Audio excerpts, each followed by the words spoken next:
When assigning permissions to an administrator profile, you can specify read and write, read only, or none to each area. By default, there is a special profile named Super Admin, which is used by the account named Admin. You can't change it.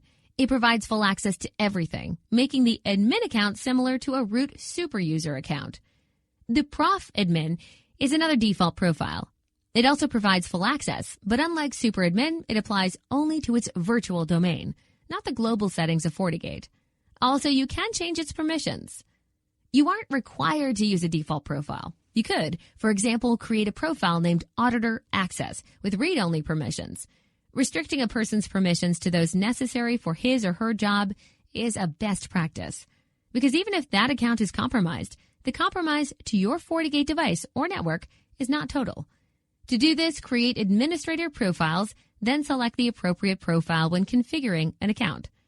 The Override Idle Timeout feature allows the admin timeout value under Config System ACC Profile to be overwritten per access profile.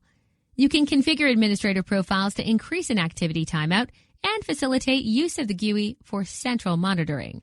Note that you can do this on a per-profile basis to prevent the option from being unintentionally set globally. So what are the effects of administrator profiles? It's actually more than just read or write access. Depending on the type of administrator profile that you assign, an administrator may not be able to access the entire FortiGate device.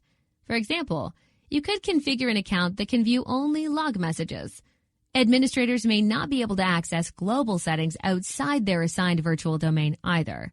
Virtual domains, VDOMs, are a way of subdividing the resources and configurations on a single FortiGate. Administrators with a smaller scope of permissions cannot create or even view accounts with more permissions.